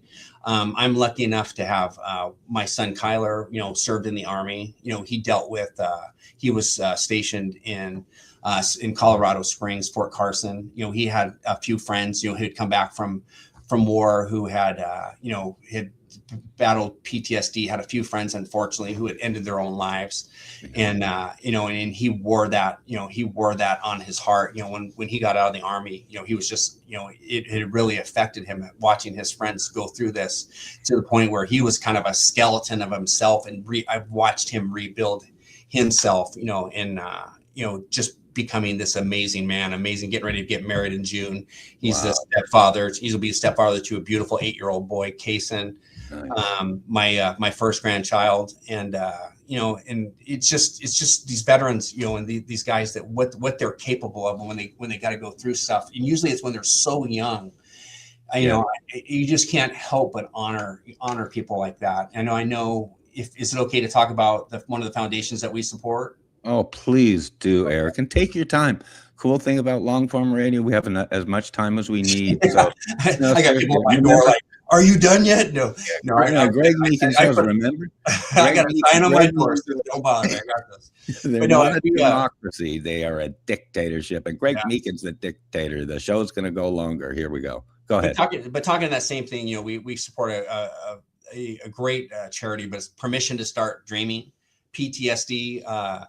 Leslie Main is the founder of that. They do a lot of events to raise money. They do a lot of things to raise money so that they can send, veterans and now first responders, to camps to help get them the help that they need. And it was based off of Leslie's son, Kyle, was a veteran, was in, Afghanistan, I believe, Afghanistan or Iraq. I'm sorry, I don't know that for sure, but had come back, back into country, is having problems, was struggling, with, mental health, was struggling, had gone, to see a doctor. It wasn't diagnosed properly. And, unfortunately, Kyle had gone to his hotel room that night, after he'd gone to the hospital the first day, and ended his life, and Leslie's, brother is Kenny Main from ESPN, is an amazing person. I've met them and been a part of a bunch of their events. They do a great, it's called Race for a Soldier in Gig Harbor, Washington. I was part of the very first Race for a Soldier. I just ran it again last year. They do golf tournaments. They do all kinds of stuff to raise money to help people that are suffering from this disease, so that, to help people before that happens. We know the statistic. You shared a statistic with me when we were chatting yesterday about how many, veterans are ending their lives. And Leslie has put together this amazing foundation. And I would love to, I'm trying to connect those dots, because I would love for her to come on your show and tell you more about what she does. But, you learn by listening. She's brought veterans to us, people who have dealt with this stuff, people who have, been at that brink where they were getting ready to just end their own lives because of what they were going through, because of what their struggles were. And the help, that Leslie and her people have been able to provide to so many, has, it's just put like, wind under my wings. Like, my God, I just, most people have no idea what these people are going through. And to know that my own dad was going through that, had those same feelings, and he had to fight his way out of it, and you just hope that he fought his way out of it totally, but you never know, and they didn't have the resources back then that they have today. And people like Leslie and people, and foundations like PTSD, Permission to Start Dreaming, have really provided such an amazing platform, for our heroes, people that have served our country, our first responders, people that are out there, in harm's way constantly. And you mentioned, these new veterans coming back, from this Iran deal, they're going to need help. And there's a lot more resources out there today than there was, but there's still not nearly enough. And so it's got to be something that we continue to talk about. It's got to be something that we continue to raise money for. And you can't find a better cause or a better, foundation then working with a foundation that helps people, like my dad, like my son, like Kyle, and all those people like that. So yeah, I'm glad I got to mention that. And I am going to share this with Leslie, and let her know that, we talked about her son, talked about her foundation, and hopefully I can connect you guys, because she is an absolute 10 out of a 10, just an amazing lady. So it's so nice to hear that. Shout out to Leslie Main, big fan of Kenny Mayne. Kenny Mayne's a Seattle guy, right? He is. Yeah. They're from Gig Harbor. They're from that area, Yeah. Yeah. He loved Kenny Mayne. Yes. There you go. He loved the Seahawks, man. Yeah. But shout out to Leslie. Where can we find her foundation and stuff? Because what we'll do seriously, normally, Eric, what we do is simply post on screen, her foundation or whatever. But do fill us in there. Permission to Start Dreaming, PTSD. And you go to that, you can find their page. And I'm not sure if it's a .com or .org. I apologize. In your, when you guys, finish this up, I'll make sure that you have the right answer to that. But they've created this there's a couple of them now, but they've created these camps, essentially these getaways that these first responders and these veterans get to go to. And what they receive when they're there is they're completely off the grid. There's no phones, there's no anything like that. These people are getting help. They're being taught, how to deal with their, with the fears that are in their heads, how to express exactly how to fix the problem that is keeping them and holding them down, and how to be a great, to be able to operate in society in a way, where they feel good about, who they are and what they've been through. And I've heard firsthand stories from these veterans and these first responders of who they were when they went in and who they are when they came out, and the help they got ever since. And it's just an amazing story. Eric, I cannot wait, and I mean this, to connect you with our dear friends at the Vietnam Veterans of America. Yeah. Because listening to you and listening to Leslie's wonderful work, you are these guys. These guys are you. The VVA is an organization your dad would have just been involved with and supporting. There's 100,000 guys, actual members, active members. Yeah. Vietnam, primarily Vietnam veterans. And that number is growing all the time. Val and I once broadcast out to 200,000 of them. On the Veterans Network. So, but those guys are talking exactly what you're talking. Yeah. And in an intense way, because we're talking about the guys in Washington, D.C. They're pushing legislation. They're moving things forward. Our dear friends, Captain James McCormick, always shout out to him, 3-time Purple Heart Captain James McCormick, who's leading the way for the Vietnam Veterans of America. Other guys this is the Rocky Blyer crowd, Eric, VVA. And either they're dealing with these same issues, care from the VA hospitals, which has been up and down, disability benefits. This Gulf War syndrome is just a nightmare, Eric. It's kind of like the Agent Orange of days gone by, but they haven't even recognized it up until recently as an actual syndrome. So those things going, and once again, I mean, their motto is never again will one generation of veterans forget another or abandon another. And that's why I always say, side note, we have the Iran kids coming back. The Iran war, by the way, I heard kind of inside scoop. There's going to be PTSD with a lot of these combat vets in Iran. It sounds weird, but almost a more AI or a mental in the head type of PTSD, because they're going through a lot. Yeah. So there's my prayers are definitely with everyone out there. And like I said, and it's like you said, this Iraq and Afghanistan campaign, as long as it lasted, I mean, there was just so many people affected. And, your hope is always that, we can honor, the people that we lost, honor the people that fought in that war. I had the honor to be able to spend a bunch of time a few years ago in Washington, D.C. as I was going through the NADA Academy. And I made my way down to that Vietnam memorial. And I mean, it was like to watch the people go through and reading the names and outlining the names, and to see the emotion in that small area was overwhelming. It's just like, man, and I just hope that they can do something like that for for our veterans, of the people that fought in that Gulf War, for sure. Oh, and Eric, these Vietnam guys, there's a lot, we're losing them every day. These guys primarily in their late 70s and 80s, losing them every day. What really concerned me, I'm glad I kind of digressed on this, but what really concerns me, you're talking about those Gulf War guys, Gulf War, and then Afghanistan, of course. Following that, I am hearing this Gulf War side effects syndrome, what have you. I'm not a doctor, as they say, but they're talking about it's going to affect 7 generations. So they're as concerned about these Gulf War vets. There's an entire podcast, Gulf War side effects. This is all they talk about. They're awesome guys, plug to them. But the issue is 7 generations, because a lot of these guys are seeing issues with their kids and their grandchildren.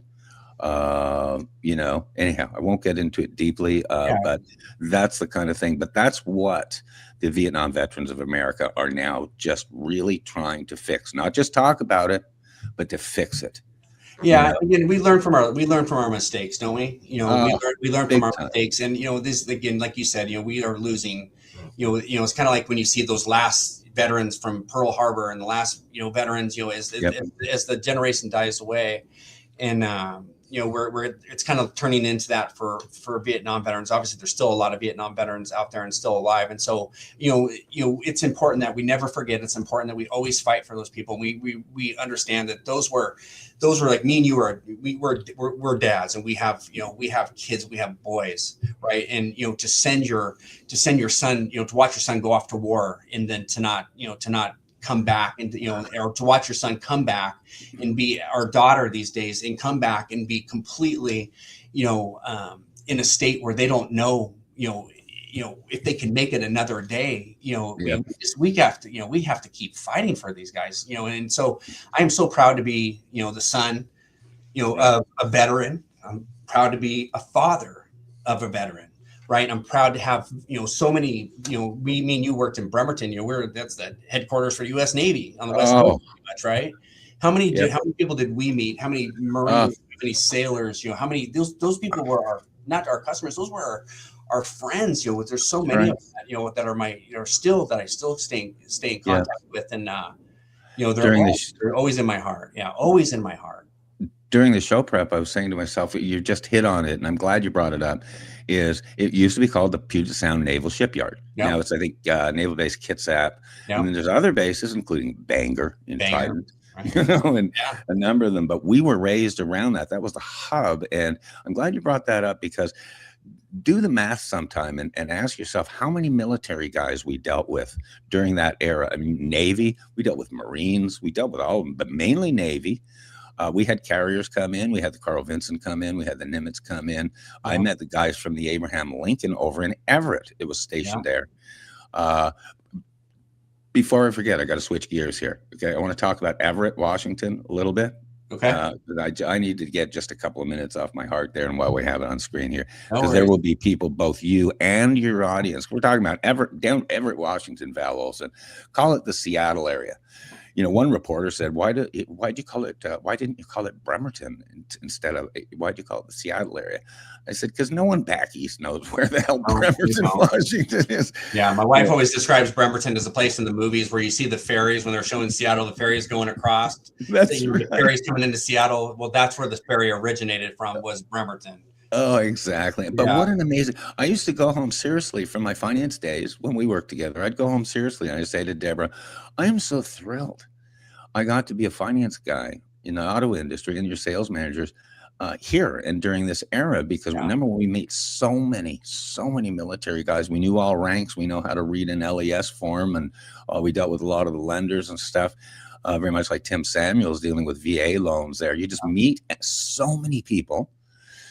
Military plus, and you also know the pulse of the entire community, even a lot of the gossip and stuff. You were being inside an auto dealership. It was a great experience. It was, and Tim is a great example. I'm glad that you have him on your show. But I mean, he really is serving that community like nobody else. He is such a great kid. And I kid anymore, but he's such a great man.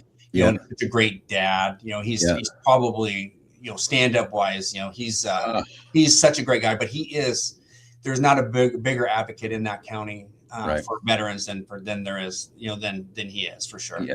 Tim Samuels. Yeah. Shout out to Tim Samuels. Yes. You're a rock star, man. You're right. He runs that veterans breakfast. I think it's going to be like 5 million people next one. He's really working it hard, and good for him. I wanted to total switch gears because I wanted to get it on the record. Yeah. Special shout out. I know Everett, Washington, a lot better than people might have known, but not in recent years. About 20 years ago, Everett, Washington, and I want to shout out to, I just love this, Angels of the Winds Arena, baby. Yeah. Home of the Tips. That's home of the Tips. Oh, babe, silver Tips. Yeah, we're a big sponsor of the Silver Tips. Yeah, we're in the playoffs. We're in the second round of the playoffs. They dominated. They dominated the division this year. Listen to you. We got you passionate. I always used to say, I don't care who you marry as long as you both love hockey, right? But this arena, I'm going to tell you, Eric, it's close to my heart because it was opened in 2003, and starting in around 2001, I made I did business evaluations, due diligence on every single ice arena in Washington State, because I happened to be building an ice arena at the time. So I went over to Everett. Now here you go.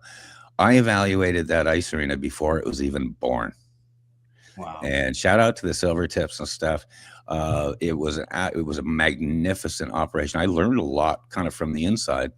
It turned out to be, I think, $71 million. I mean, lots of money, but just total shout out, and to anyone associated and affiliated with it, because they went world class. They went, they did a truly hybrid type of rink, obviously regulation hockey and all that stuff. But they've had the Ringling Brothers in there, Barnum and Bailey Circus, total community deal. So without knowing them personally now, I just say shout out, because that's what a rink is supposed to be. That's what it's supposed to be, involving the community. Shout out to the Silver Tips, and also to the Seattle Thunderbirds. Meaning, speaking of competition, I was really close and with those guys as well. So big shout out to them and to everybody affiliated. And I would wager at your dealership in good old Everett, Washington, bet you see or feel a lot of that ice arena's presence. Absolutely. I always tell a story when we very first bought the store. I was sitting at the Ram up in Lake Stevens, where we had bought our house, having a beer with my wife, and talking to some stranger sitting next to me, and I'm saying, hey, I just opened up a business here in Everett, Washington. Tell me about the people that live around here. What do they love? They love the Aqua Sox, and they love the Silver Tips. There you go. So if you support the Aqua Sox and the Silver Tips, you're going to be okay by the people that live around here. And so I tell that story because it's above my door. You can't see it where the angle the camera's pointing at me, but above my door is a goalie stick from the Silver Tips, signed by the Silver Tips from a couple years ago. How nice! They made me my own jersey. I got my Butler jersey. I got more hockey pucks than I don't than I probably know what to do with. And I'm sitting on a show with two Canadians talking about hockey. So I feel like I've made it. I'm almost like an honorary Canadian today. Isn't that great? I joke with Sheriff Mark Lamb. I joke with him. I said, remember, Greg Meekin's your secret campaign advisor and token Canadian. Yeah. I'd asked Deborah this morning, can you imagine Topeka, Kansas, 42 years ago or whatever, 50 years ago, that God comes down and says, hey, Deb, I'm going to introduce you to a Canadian hockey player. She would have said, I'm not interested, pass. I said, that's where I always felt like, for me, I love my Canadian friends. You've always been one of my dearest Canadian friends, but I don't know, I don't think it's just the hype, but I've never met nicer people than I've met, when we talk about, but this team, I'm telling you, Greg, this team this year, they're going to win it all. I was there last year. They missed the finals. I was there for the game 7, and they missed out in like the last 2 minutes, but they have absolutely annihilated everybody. And that crowd is there for it. They sold out the last 5 games in a row. Wow. And filled up that arena, and they all have their cowbells. I mean, it literally, get a big Tylenol with you. Those cowbells never stop. You're getting it all. They're maniacs. Those Silvertip fans are maniacs. You're getting it all. I mean, that's yeah. a capacity, 10,000 capacity arena, but you're feeling like I always say, I was raised in Montreal with our 24 championships. Thank you very much. But same thing. Yeah. Once you've gone to, and I've always said to my American friends when I came down here in 83, you got to go to you got to watch playoff hockey. Oh, yeah. And in this case, you're watching it just for folks out there. What Eric's talking about is not NHL, but it's juniors. It's the Western Hockey League, if I remember. And these guys, you want to go and watch these guys because they honestly, they're very often just like the NHLer, except more crazy. More because they're a couple of years younger. I love those guys. I'll bet you have pretty good seats there, Eric. Do you have good seats there? I do. I mean, we get I have a great guy. Joel is our guy from Silvertips, and he's the guy I can send a text. Hey, I need tickets for. Can I get tickets for tonight's game? And he always puts me where I always like to be behind the goal. I like to watch those guys come at the just watch them passing the puck, and I've never been more impressed than watching how absolutely hardcore these guys are as far as how they can just fight each other. But I mean, they're so good on the ice and how they can skate, backwards, frontwards, sideways, stop, go. I mean, it's nuts, and they're all like, I think I'm not sure about the ages this year, but last year the youngest player on the team was 16. The oldest player was 20. They're all from Canada. Sure. If they don't make it to the big leagues, the Silvertips and the ownership for the Silvertips actually pays for them to go to college. Wow. So I mean, it's just a win-win. But these kids show up and they're just babies, but they go out there and they just fight their hearts out. It's so awesome. Was it a surprise for you because you were never a hockey guy? I mean, growing up, when was the moment that you were introduced and you actually? I love it. You watch your first playoff hockey game. Seattle Kraken, baby. Seattle Kraken. Yeah, right when we got that Kraken, I'd never been to an NHL game in my life, and I went and saw an NHL game, and I couldn't even believe it, but I'm watching, Crosby out there. I mean, I'm watching all these great players, I just feel sad that I missed out on, on some of the real greats, some of the people that me and you would always talk about, but I had no idea how powerful these guys were. Big. These guys are bigger than you even could imagine. And they're out there skating, like it's nobody's business. We have the one guy, of course I'm drawing a blank, but he's like, we have one of our guys that's a Lisniak. He's 6'8". He's skates like a flipping, like there's nobody's, like he's been doing it his whole life because he probably has. And I love his nickname. They call him the Big Rig because he is just a monster out there. And you see these little guys coming up trying to push him around. I'm like, oh boy, he's gonna pay for that. But we got to experience in our second season some NHL NHL playoff hockey. Oh yeah, this town went crazy. It reminded me so much of our Seahawk runs and our Sonic runs and our Mariner runs, obviously. But it was like electric around here when that was happening. It's hard to describe, but the entire city is electric. Yeah. And I told it 25 years ago, seriously, Eric, you'll love this. I said to everybody in Bremerton, Washington, there's going to be NHL hockey in Seattle. Yeah. And they thought I was nuts. Right. But to know that you've seen that, you've witnessed it and experienced it, that's really one in a million. Only folks who have gone through it transition wise like that and learning it there. You mentioned even Deborah. You can't believe the talent of these kids. Again, they skate. And this, you mentioned size. One thing, Gretzky and Beliveau, both says Jean Beliveau, is everyone's getting so big now. Like Gretzky, he says he doesn't think he'd get on the ice now with these big guys. But the old rule was, and it still applies, a size doesn't necessarily matter. There's still a lot of little guys, a lot of hockey players out there. They're 5'6", 5'8", whatever. And some of the greatest players in history, Hall of Famers, are just little guys. Yeah, but, I love it. I mean, I was one of the people, like a lot of people did. I was up at 5 a.m. to watch USA play. Oh yeah, I guess, and I'm glad that they have these rules in the Olympic rounds, but it's that if they were allowed to fight, they would have thrown gloves just like they did the year before. They would have thrown gloves right when that puck dropped, and they would have. Yeah. But I mean, that game was mental. I was sitting at the edge of my couch, just like, not even knowing what to feel. And I mean, what a great game, and to see all those great players, involved, and it was, that was a win for the United States on that one. But we got you were going against essentially, some of the greatest players in the history of the NHL on that Canadian team. It was really like a modern day 1980s, and that was really the first hockey game I ever watched. I remember watching that game where we beat the Soviets. And I watched I just watched the documentary on that. And it was like all those goosebumps came back. I remember as a 10-year-old kid laying there in my living room. All my parents were still asleep, laying there watching them beat the Soviets. And somehow as a 10-year-old kid thinking, this is going to be important one day. This is going to be important. And that was the closest thing we've had to that, was that game against the Canadians the other day. Miracle on Ice. Miracle on Ice. I was in our high school locker room because I was a high school ball player, and the entire school was packed into that locker room watching Paul Anderson score that goal. So, boy, I didn't think this was going to be the Eric and Greg hockey show, but thank you. Right. I thank you. I thank you for taking me back, because honestly, I mean this too. I came down to the United States in 1983. Val's heard the story a million times. I got into the auto industry, but I brought hockey with me, and these. And 90% of my American buddies didn't know, rhyme or reason about hockey, but there were so many that actually were converted to loving the sport once they saw it. So shout out again to the Silver Tips. God love. Are the Thunderbirds? They're still in business, aren't they? Seattle Thunderbirds. No, they're doing good. They play out of Kent. They're in Kent now. They play out of the ShoWare Center, which is another beautiful place to go watch hockey. But boy, there's nothing.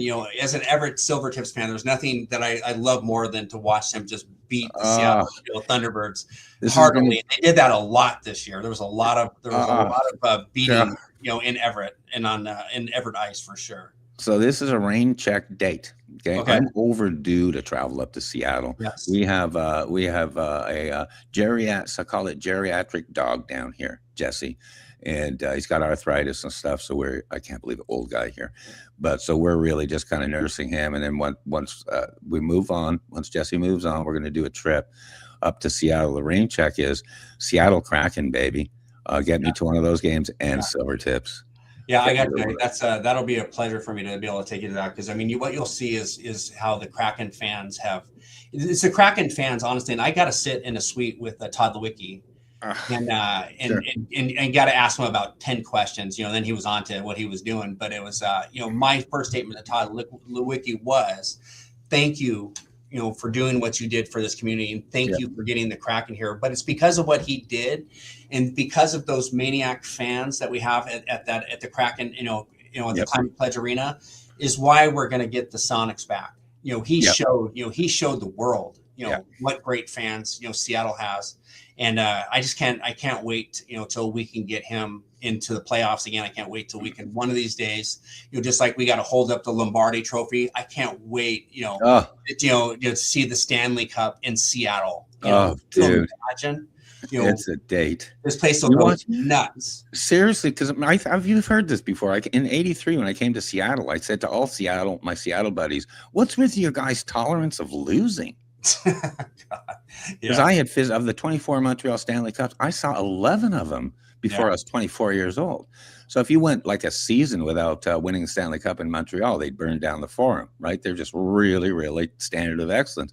Because I said to my Seattle buddies at the time, life will change for you guys the minute you win a championship, meaning a World Series or a Super Bowl. You'll never look at it the same way again.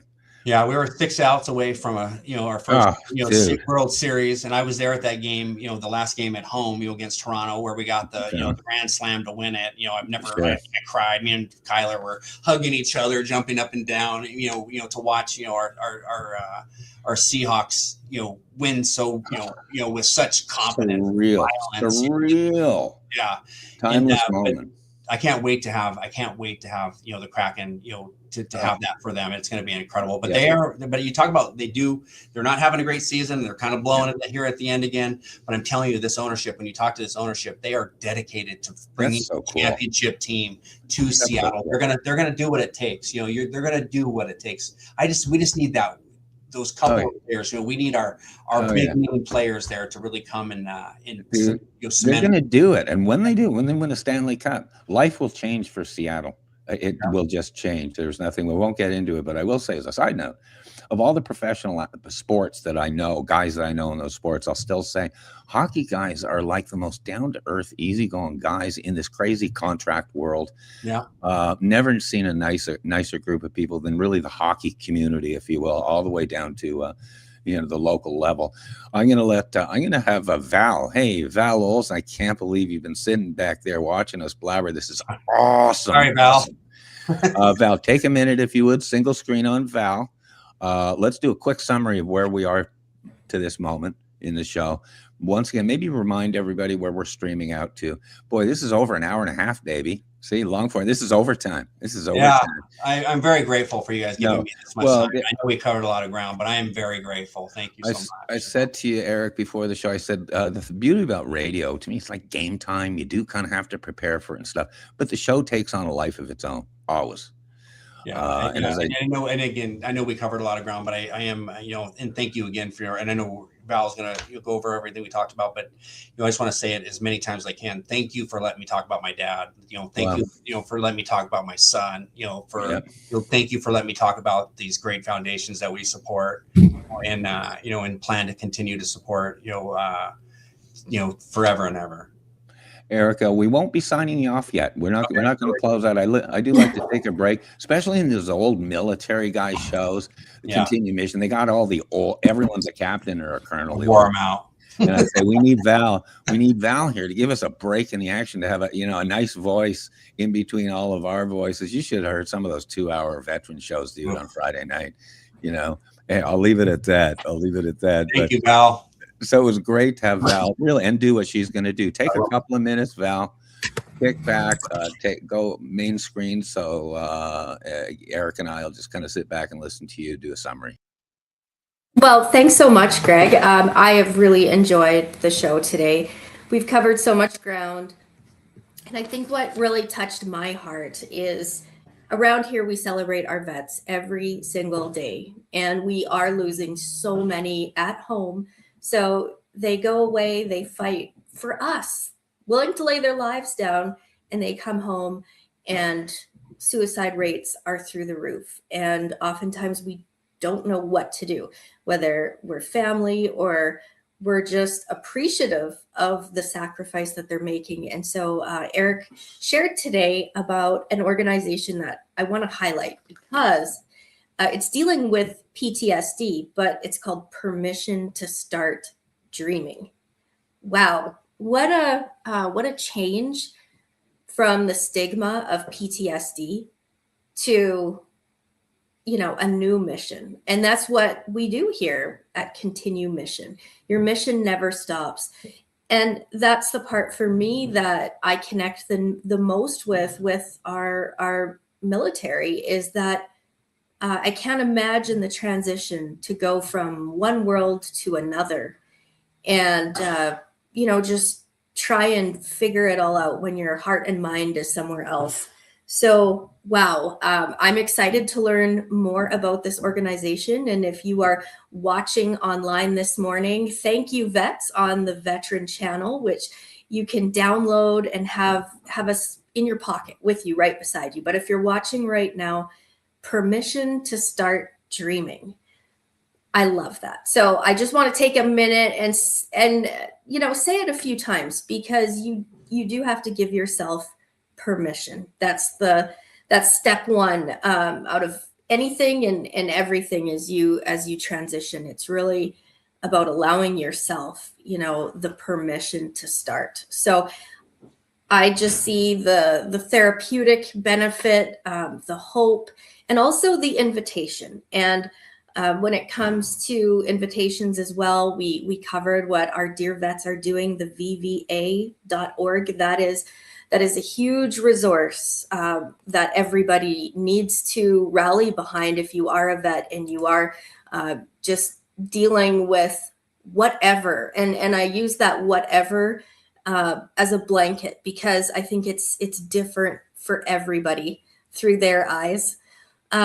So what else can I share? There's been so much. Greg and Eric touched on sports today, which I'm just soaking up, but of course the arena. And oh, Greg, you want to come to stage? Yeah, just on a baby schedule here, I just want to give Erik. Erik's on a time schedule, so I want to give him a few minutes here just to say, do anything, All sign right. off all you want. And then after Erik chats, we'll just excuse him from the studio. Erik Butler, Okay, let's bring him final back words. up. Take your time, Here he man. is. Take your time. Oh, no worries. I just want to, obviously, the biggest thing is thank you. I said that, before, but, what you guys are doing and how you guys celebrate veterans is so important. America, like a lot of countries, has such a great history. Our history is given to us, and has been given to us because of these veterans and all the sacrifices, that these brave men and women have laid down their lives. And there's been so many important times in history that this country, if it wasn't for our veterans, wouldn't be this country, and we all know that. I want to celebrate the men who served our country and the women who served our country. I just read a great book. It's called The Women. It's a book about the Army nurses in Vietnam. I think it's Kristen Hanna is the author, if I'm not mistaken. It was probably one of the best books I've ever read when it comes to talking about women in wartime, and that these are true veterans, and so I want to honor them as well, and say that the work that you two are doing is so important, and you guys deserve all the accolades that you get, but I understand how hard this must be to be able to put this kind of stuff together. And so for somebody that doesn't get to do this very often, my sincere gratitude is to both of you for celebrating our veterans, and my sincere gratitude obviously goes to the veterans for what you do. Nice. And thank you again, Erik. A shout out to Kiev Everett. Okay, from my heart. I believe there's going to be a collaboration between the Veteran Channel and Kiev Everett. Okay, it starts at the top, and the top here is Erik Butler. Okay, and it shows in your team, the passion, the energy shows in your team. They're really good people. They really are. Remember, you're mentoring to multi-generations of younger generations, and they're going to call you in 20 years. People call me still, Erik. I mean, hell, I'm talking to Erik Butler. So God bless you. God bless your team. Yes. And to your team, congratulations, because I would love to have a boss like Erik Butler. Thank you so much. That means a lot to me. Like I said, it's been a heck of a journey. 34 years in August. I've been in this business, and if it wasn't for people like you, Greg, I probably would have gone back to selling shoes, and I was good at selling shoes, and I was very good at that. Oh. So yeah, I love selling some shoes, Val. I was very good at women's. You were. There's a whole show there. I can pick out the perfect shoe for you. Just show me the outfit. I'll go find you the perfect shoe. I was There's a whole show there called Erik Butler, Kinney Shoes. Seriously, there's like a big backstory there too. You were a rock star even when you were a kid, man. I was. God love you. Thank you. I'll let Val say her goodbyes to you too, and take care, Erik. Yes, absolutely. Well, thanks so much for being here today, Erik. I was just gonna, put Greg backstage one more time before I let you go here. Okay. And Greg was called a national treasure last week on our show, and I believe he truly is, because he carries the embodiment of all the generations. I've never ever found anyone who does it like him, and I just wondered what you thought of that. You've known Greg a long time, so when you hear him talked about as a national treasure, what do you think of that? Well, I mean, he is somebody that is very meaningful. Somebody who's been a big part of my life. But you talk about those first times you meet somebody and those first interactions. He was one of the first guys in the position that he had that told me it was okay to operate the way that I was operating. Guns ablazing, moving faster than I probably needed to. But he accepted me for that, and he supported me in that. And he was a guy that, even if I didn't think I had something, he would sit there and find the gold. He would find he would find the the silver lining for me and help me keep moving forward. And he's a guy that, he's been married to his beautiful wife for a very long time. He's got great kids. I'm just glad and so proud, to say that I know him and that I got to be, part of his story, but he's definitely a big part of my story. So the whole national treasure thing is not a stretch by any means. He's a mentor to many, and he's very humble when it comes to that. I don't know that he'll sit there and take a lot of credit for that, but I'm telling you, there's been more than a few times that I've called him, and not really meaning to call him to sit there and tell him about the issue I was having or the problem I was trying to solve. But that was definitely my modus. That's what it was going to come out. It was more, let me talk to my friend. Let's talk a little Seahawks football. Hey, by the way, let me run something past you. And he always listened, and he always gave me the advice, and I always took that advice. And I, every time I used it, it always helped me get out of, a few situations, or help me through a few situations. And this isn't just car business stuff. This is life stuff. This is raising your kids. This is, being a good husband. This is, being a good, citizen in your area. And so he is definitely a national treasure to me and to my family, for sure. I love that. Well, I'm going to give you the last word. If there's anything else you'd like to share, a shout out to your team that's busy working behind the scenes, and then we'll let you go. To my shout outs to my sister, Erik Butler. Thank you for providing all those pictures and digging through your storage unit to go and get those. Her and her husband, Tracy, are such amazing people. Thank you for getting all that stuff, and hopefully I did, the dude proud today. You can always bring your Kleenex to a show. Seriously, you start talking about your dad, my dad. Well, honestly, there's probably 3 or 4 or 5 more shows that we could be in our arsenal here. Eric, thank you very much. Definitely tough, but I'm glad I got to do it. So thank you guys. You guys have an awesome day. Thank you. We'll cut them backstage here, Val. Every single time we do a show, we say, wow. I honestly, we're going to be closing on 2 hours any minute, which I am just so thrilled. I'm so thrilled. It flew by today. Oh, and unreal. Sorry I missed your hand signals, but there was a lot to share. There was a lot. He covered so much, but wow, what a environment that he strives to create wherever he is. Obviously, whether it's work or home or in the community. But I love that permission to start dreaming. Whether you're military, you're law enforcement, or you are just someone who stumbled onto us today, maybe on YouTube, because we're streaming on YouTube, on Facebook. When was the last time you actually took a overhead look at your life and gave yourself permission for what you needed? It's a pretty big thing. And we talk healing and restoration, and it starts with ourselves. So I'm really excited to dig into that organization a little bit. As they say, I think it's just the beginning. This has been 30 years in the works, me and Eric knowing each other. And I mean it too. I know I always sound emotional and stuff, but I could pinch myself doing this show because I'm sitting watching Eric. Much like Tim Samuels, we had him on. I'm saying, wait a minute, what a well turned out man. What a ducks in a row guy. Tim Samuels. There he is. God, Tim Samuels, shout out, man. He's a VA mortgage guru on Silverdale, Washington. Tim Samuels. We had him on for a full show. Check it out on my YouTube. Former United States Marine. And you know it when you talk to him. You know he's a Marine when you talk to him. So, but I'm going to actually start rapping here, Val. It's just been amazing. I'm going to start rapping, saying thank you to everybody out there. This is going to be really an interesting show. We've been doing this for, again, years.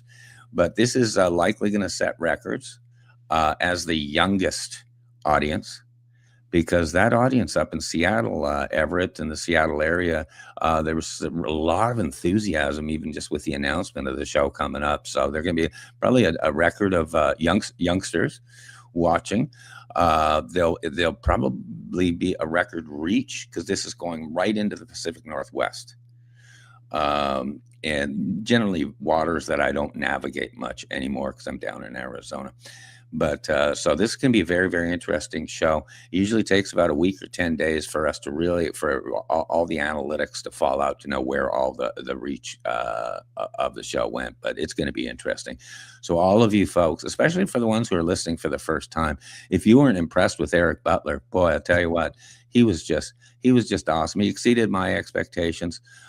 Because again, it sounds reflective, but I go back, I just remember when he was 26 years old, just a kid, but what showed then is what shows now, and even beyond my expectations. So I pinch myself and thank God every day that even I'm around to do these shows, which is something I love more than anything I've done in my life, is doing these shows. And I thank God I was able that Erik Butler's still around to do these shows and to come where he's come. There's a lot of 55-year-olds out there that didn't make it. So I always count my blessings to connect like that. But just to realize that, and you'll find this, Val, you're 45, when you're in your 60s and 70s and stuff, you'll find out real clearly of what your reach was and how many people continue reaching back to you. And that's the blessing. As they say, the bigger I get, the smaller I'll stay. And it's for reasons like that, and it's reasons like this show. So I'm just going to do my sign off, and then Val, you take maybe 1 minute, maybe 2, if I allow you, and then just take the show out. But what I do say to everybody, and I've said this to Erik, and I say this to everybody, and I say it every show: wake up in kindergarten every day. There's so much to learn and so little time. Because before you know it, you're in first grade. God love you. Thank you, everybody. Thank you, Val. Take us out. That never gets old. I apply that every day, but there definitely is something to be said just by taking that perspective and really just waking up in kindergarten every day. And that's what we do around here. Thrilled that you could join us. If you're watching on the Veteran channel, don't forget to download the app. You can find it on Apple, Roku, Prime, and also Greg Meekin's YouTube channel. So if you're joining the show late, we're available on demand. And Greg has it down to just an art, short snippets on his YouTube channel. And I want to thank our guest today, Erik Butler. And for all of you who have served, who are serving now, or who are coming home, we see you, we hear you, and we are here for you. So your mission starts now, and we are actively recruiting. Welcome to Continue Mission Radio with Captain James McCormick. By veterans, for veterans. Guest hosts tonight are author Greg Meekin and Miss Val, our military radio gal. Continue Mission starts now.